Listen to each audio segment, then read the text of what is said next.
The time Michael Jordan punched Steve Kerr.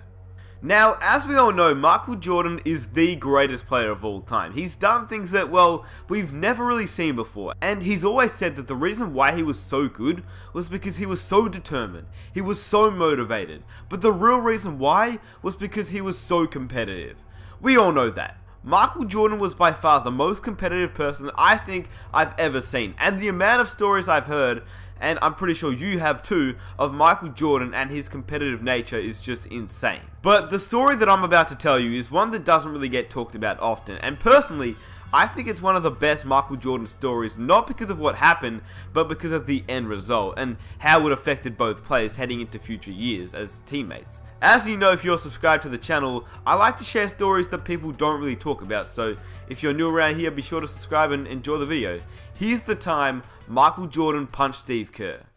Also, very quickly before I get started, is that there's going to be clips of Michael Jordan as a cartoon, and it's actually Michael Jordan telling the story of what happened just as a cartoon, so if you want to watch the whole thing, I'll leave a link in the description, but other than that, I hope you guys enjoy the video. Now, it's known by many that teammates fight, but most fights that happen between teammates normally stay behind closed doors and eventually get leaked after the players are retired or just traded away. People can't honestly expect myself and Shaq to be together for 20 years and not have an argument and not have a fight. That's just like fantasy land. That's not going to happen. We had arguments my rookie year, my second year, this year, and we're probably going to have many more arguments. Did he connect on the punch he threw? No. No, I was swift on the duck. You know? You ducked out of it? Did you throw one back? Yeah, well, we just kind of got into like a pushing and shoving match. If you fight with Michael Jordan, out of all people, I don't think that you should take exception. Not because he wasn't like anyone else, well, technically he wasn't like anyone else, but because of how competitive he is, and Steve Kerr knew that. But Steve Kerr also didn't know what he was thinking, and I quote, "I don't know what the hell I was thinking," laughing as he recalls his scrap with the Chicago Bulls legend in 1995 at the Bulls training camp. "It's Michael Jordan, it's the greatest player ever, but I was pretty competitive myself, and I think I kind of play with a chip on my shoulder.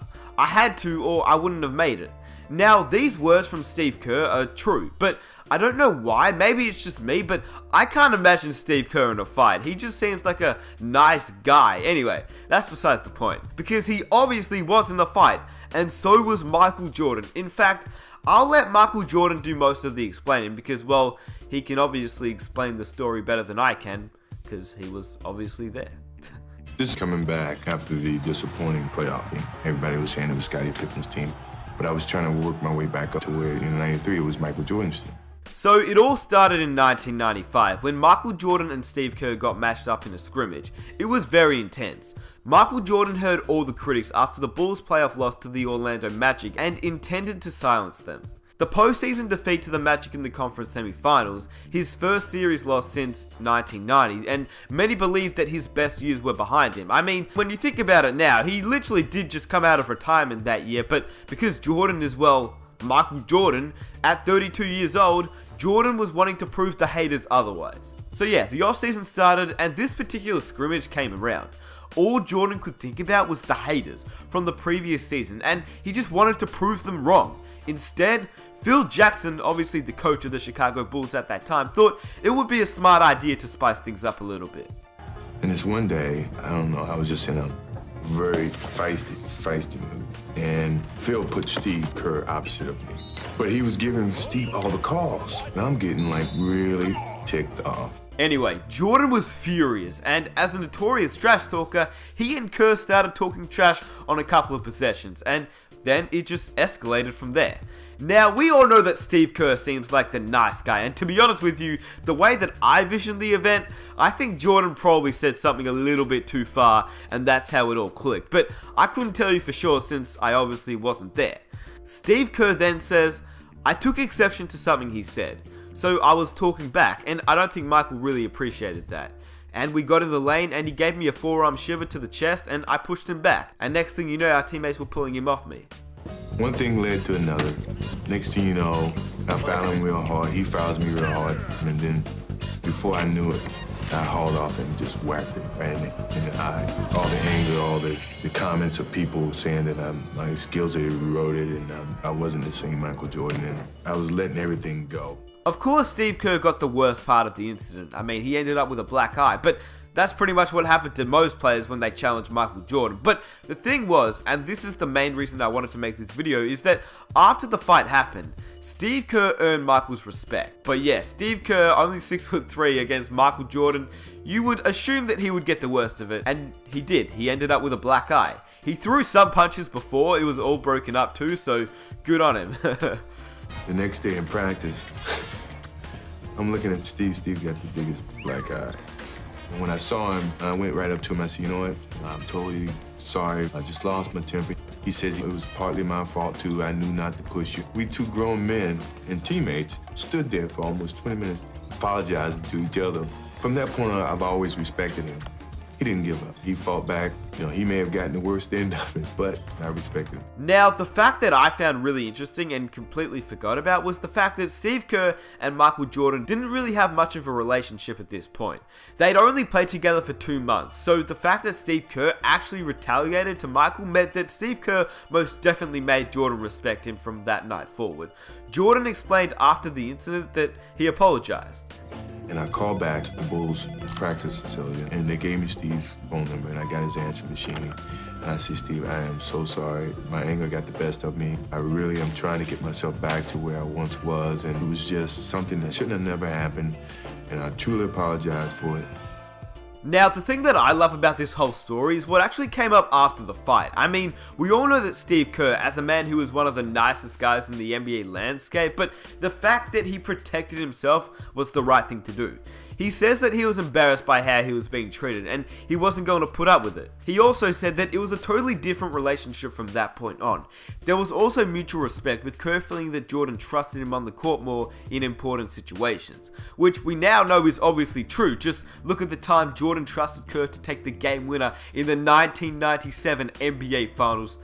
That's pretty crazy. He comes off, I'll be ready. 6 seconds, 5, Michael in traffic to Kerr, 15-footer,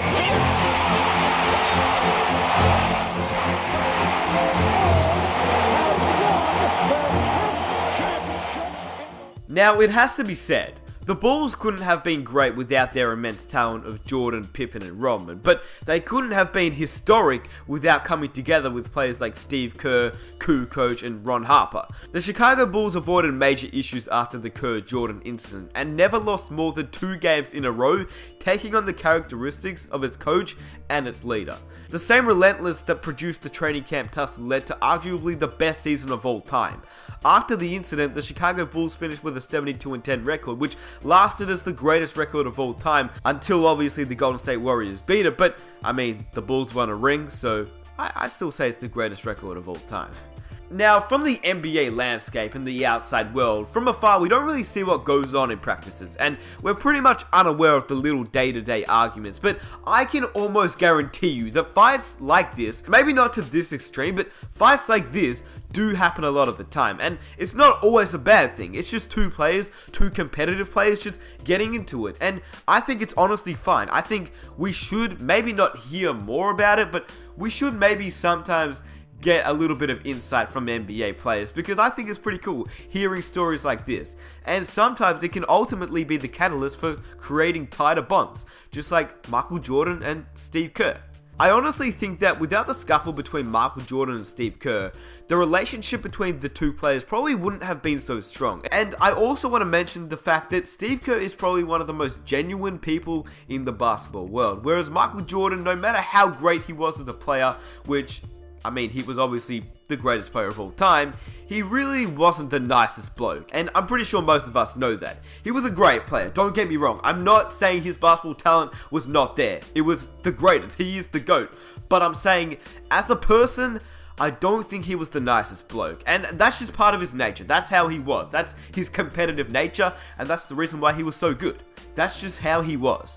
Ultra competitive. So I'm just saying, the next time you hear about 2 players getting into it at practice, maybe it's not because they hate each other, alright? Maybe it's the fact that it's just 2 competitive guys getting into it, and to be honest, it might even bring them closer together on the court. And I hope you guys enjoy the video. I just thought it'd be a really interesting video for those that don't know about the time Michael Jordan punched Steve Kerr in the face. And to be honest with you, Kerr wasn't the only player Michael Jordan punched in the face, which is pretty insane, but that's who Michael Jordan was. If you enjoyed the video, please subscribe for more videos just like this. I honestly appreciate all the new subscribers because we've been getting a lot of new subscribers, which thank you guys so much for sticking around and enjoying the content. If you're new, be sure to subscribe. I think you guys will love this channel, and if you enjoyed this video, please leave a like, comment some of your own ideas that you'd like me to make a video on, and that would be absolutely amazing. And I'll catch you guys in my next video.